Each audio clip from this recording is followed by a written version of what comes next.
Bharatiya Janata party में शामिल होने के बाद पूर्व केंद्रीय मंत्री सुरेश पचौरी ने बड़ा बयान दिया है। पहली बार मीडिया से रूबरू होते हुए पचौरी ने कहा कि मध्य प्रदेश कांग्रेस कमेटी के अध्यक्ष की मुझे जब जवाबदारी दी थी तब विधानसभा चुनाव में 2008 में हमारी सीटें 38 से बढ़कर 71 हुई और वोट परसेंटेज भी बढ़ा। वहीं लोकसभा के 2009 के चुनाव में कांग्रेस की 4 सीट से बढ़कर 12 सीटें हुई। लोकल बॉडीज के चुनाव में जो हमारी सीट है, चाहे नगर पालिका अध्यक्ष, नगर पंचायत अध्यक्ष की, वह भी बढ़ी। पचौरी ने कहा कि पार्टी ने जो भरोसा करके उन्हें जिम्मेदारी सौंपी है ताकि कांग्रेस का ग्राफ बढ़े, जो बढ़ा भी। यद्यपि 27/11 को चुनाव था, 26/11 मुंबई ब्लास्ट हुआ, एक पोलराइजेशन हुआ और दूसरा हमारे कुछ महत्वपूर्ण नेताओं से जुड़े हुए लोग इंडिपेंडेंट ऑफिशियल कैंडिडेट सामने खड़े हुए, जिससे 42 सीटें प्रभावित हुई। पचौरी ने कहा कि जब मैं बीजेपी में शामिल हो रहा था तब किसी से संपर्क नहीं किया और आज भी मेरे पास कॉल आ रहे हैं। पचौरी ने कहा कि आज भी मैं भारतीय जनता पार्टी में शामिल होकर एक साधारण कार्यकर्ता ही अपने आप को मान रहा हूं और मैंने बगैर किसी इच्छा के, किसी लोभ लालच के भारतीय जनता पार्टी में प्रवेश किया। कांग्रेस में 2011 के बाद मुझे कोई पद नहीं मिला और न ही मैंने पद की चाहत की।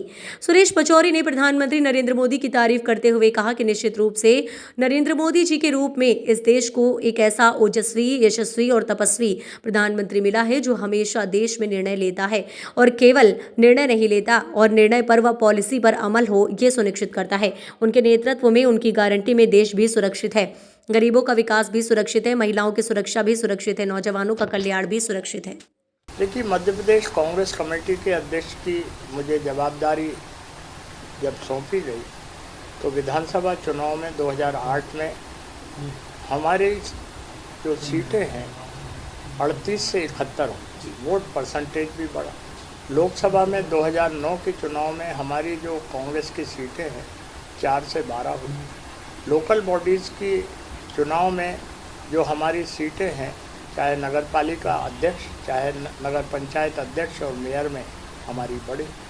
कहने को और बताने का आशय ये है कि पार्टी ने भरोसा करके जो जवाबदारी और जिम्मेदारी सौंपी, हमारी कोशिश रही कि कांग्रेस का ग्राफ बढ़े, जो बढ़ा।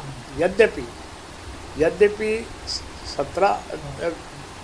27/11 को चुनाव था, 26/11 मुंबई ब्लास्ट हुआ, एक पोलराइजेशन हुआ। दूसरा, हमारे कुछ अति महत्वाकांक्षी नेताओं से जुड़े हुए लोग इंडिपेंडेंट ऑफिशियल कैंडिडेट के सामने खड़े हुए, जिससे 42 सीट प्रभावित हुई और 5000 से नीचे हम लोग उन 42 सीटों को खो बैठे। अब बात आती है, देखिए, मैं तो निश्चित रूप से नरेंद्र मोदी जी के रूप में इस देश को ऐसा ओजस्वी, यशस्वी और तपस्वी प्रधानमंत्री मिला है जो हमेशा देश हित में निर्णय लेता है और केवल निर्णय नहीं लेता है, वो निर्णय पर और वो पॉलिसी पे अमली जामा हो, ये सुनिश्चित करता है। उनके नेतृत्व में, उनकी गारंटी में देश भी सुरक्षित है, गरीबों का विकास भी सुरक्षित है, महिलाओं की सुरक्षा भी सुरक्षित है, नौजवानों का कल्याण भी सुरक्षित है।